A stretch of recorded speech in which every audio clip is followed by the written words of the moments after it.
Okay, so we were going to a night out in a club, and I was like with my two friends. It's like one guy who was kind of getting with. And I was like, oh my god, like this is so cool. It's like we were pre-drinking before the night, so we climbed up onto this roof, and we were like climbing across loads of roofs, and then we like had a sit, and we were like drinking our drink, and it was really good. And I was like, oh, I'm just gonna go for a quick wee, and I went like 2 meters away from them to go for a wee, and like as I was weeing, like the whole poo just came out. And I was just like on top of a roof, and then I didn't even tell them, because I was like, oh god, if I tell them then they won't want to hang out with me for the rest of the night. Okay, so then I did the poo and was like, oh shit, like what happens next? You have to like deal with this. And I turned around, and it was like this like miraculous, like beautiful moment. And as I turned around, there's like a tree where the top of the tree was like exactly at my eye level, and I just took like a perfect leaf and I used that to wipe my bum. And it was great. And then I went and sat down with them, and I didn't even tell them until like a couple of hours later. It was really great. But then Angus was like, oh, I'm going to go for a wee. And I was like, no, don't go wee now. Let's go. Like my poo is still on that roof.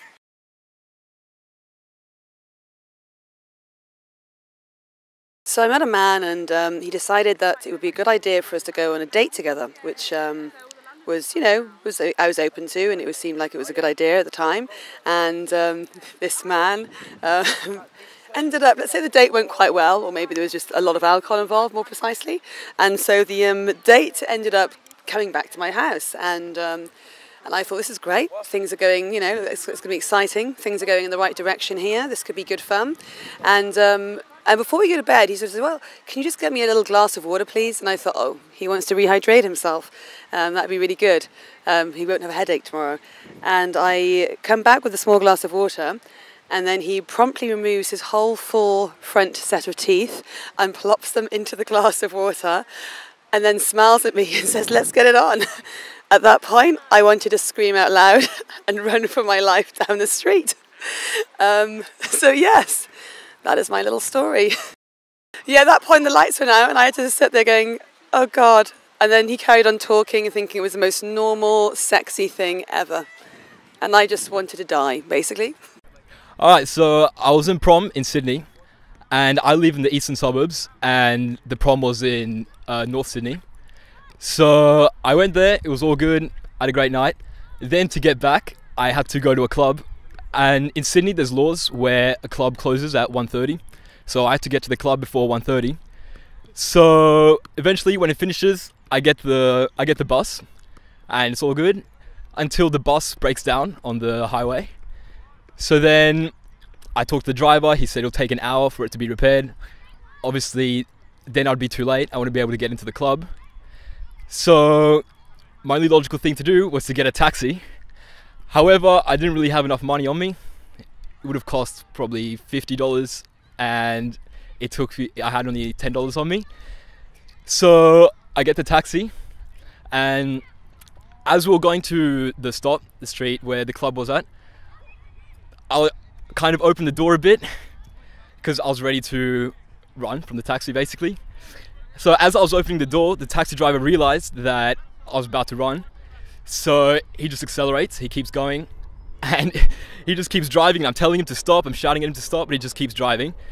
And my instinct then was to just jump out the taxi. So I was dressed in my in a suit and tie, and I jumped out the taxi. And then so everyone on the street's like, what was this guy doing? And then I look over at him, and the taxi driver stopped. So then I just run off as fast as I can with like a torn suit and holes in my suit, all black. And then eventually I find this alleyway, and I go into this alleyway, and I get the light on to have some bit of light to see. And when I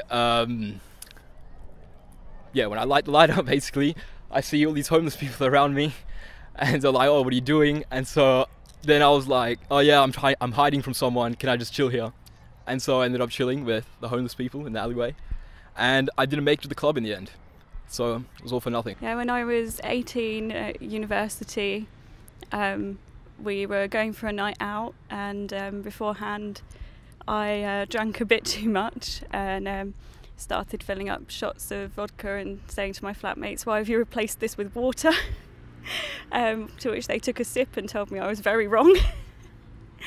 And eventually they said, I don't think you can go out, they won't let you into the club, stay at home. They left one of my flatmates guarding me.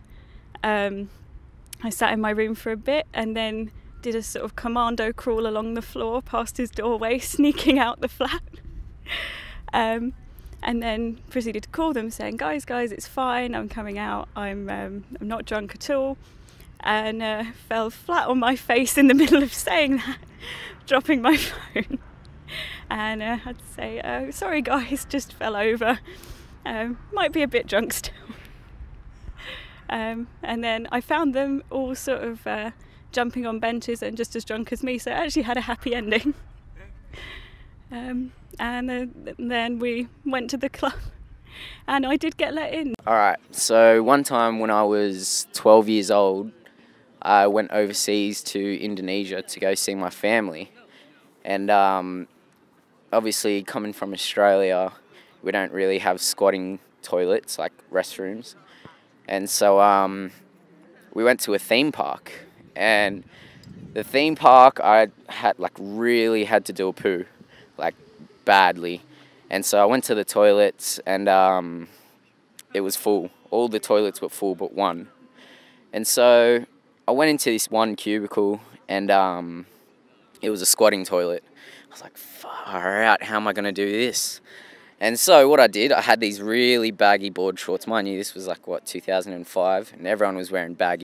So I was like, yeah, I can do it, I'll give it a crack. And I squatted down, done a poo, and I was like, hey, that wasn't that bad. Wiped my pants and all that.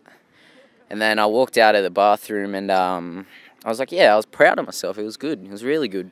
I was like, yeah, mad, I did it. Told my mum, told my brother, everyone was waiting outside the bathroom for me. And I was like, yeah, I did a squatting one. And they were like, oh, yeah, good work. I was like, all right, let's go. Ran off ahead to go the rides. And I could just hear my brother cracking up. He's laughing his head off. He's like, Rick, what are you doing? And I'm like, what? He's like, what's on your pants? And I just had shit right up my board shorts. And I was so embarrassed. I was like, but I didn't say I was 11 years old, but in my head, I was crying. I was so embarrassed. It was actually the worst thing ever. It was pretty crunchy peanut butter. It was bad. It was bad. It was ended up. And then from then, we went to the beach from the theme park, and I didn't have any board shorts. And so my cousin made me wear, they were like, oh, do you want to just wear, my cousin's, bottoms, for her bikini? And I was like, oh, okay. So then so I was like, yeah, all right, should be all right. And I put it on, and, my right nut was just, hanging out. And I don't know, I just jumped in the water. So I was like, whatever. Yeah, and that's my story.